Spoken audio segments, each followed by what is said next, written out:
এখানে লুকিয়ে বডি নিয়ে যাওয়া হচ্ছে। যে মেয়েটিকে এখানে মারা হয়েছে, ঘটনা ঘটেছে একটি, সেই মেয়েটির বডি এখানে লুকিয়ে নিয়ে যাচ্ছে আমাদের রাজ্যের পুলিশ প্রশাসন। এই নির্লজ্জ পুলিশ প্রশাসন এরা লুকিয়ে দেহ চুরি করে পালাচ্ছে। নির্লজ্জ পুলিশ প্রশাসন দেহ চুরি করে পালাচ্ছে। নির্লজ্জ পুলিশ প্রশাসন দেহ চুরি করে পালাচ্ছে। নির্লজ্জ পুলিশ প্রশাসন লজ্জা হওয়া উচিত, আপনাদের লজ্জা থাকা উচিত, এই লজ্জা থাকা উচিত এই পুলিশ প্রশাসনের। এরা এইভাবে পালাচ্ছে।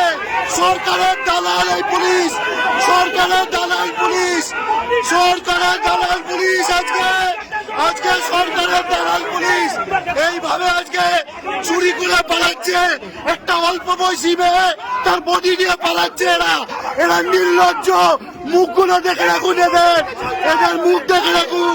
এরা নিজের ছেলে মেয়ে দেখে মুখ দেখাতে পারে না। নির্লজ্জ পুলিশ প্রশাসন, নির্লজ্জ পুলিশ প্রশাসন, নির্লজ্জ পুলিশ প্রশাসন।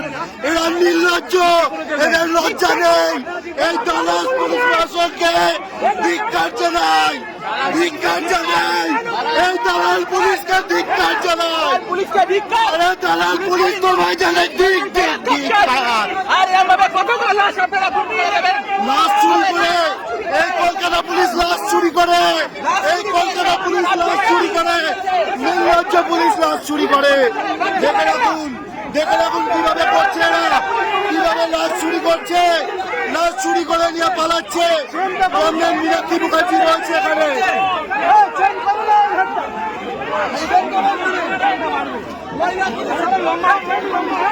নির্লজ্জ পুলিশ প্রশাসন, নির্লজ্জ পুলিশ প্রশাসন, নির্লজ্জ পুলিশ প্রশাসন।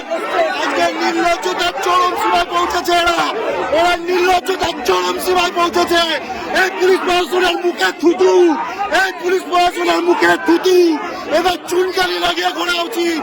এরা মানুষ নেই, এই পুলিশ প্রশাসন মানুষ নেই। মহিলা পুলিশ ছাড়া, মহিলা পুলিশ ছাড়া এখানে করা হচ্ছে। কোন মহিলা পুলিশ নেই, কোন মহিলা পুলিশ নেই, কোন মহিলা পুলিশ নেই। তৃণমূলের আদেশে এরা করছে। এদের নেতা নির্মল বাজি, এদের নেতা শান্তনু হোসেন, এদের নেতা খুনি মমতা, এদের নেতা খুনি মমতা। আজকে নির্লজ্জতার চরম সীমায় পৌঁছেছে এরা। এরা দালালি করছে পুলিশের কাছে। এরা দালাল, এরা মমতার দালাল, সরকারের দালাল এই পুলিশ প্রশাসন, সরকারের দালাল।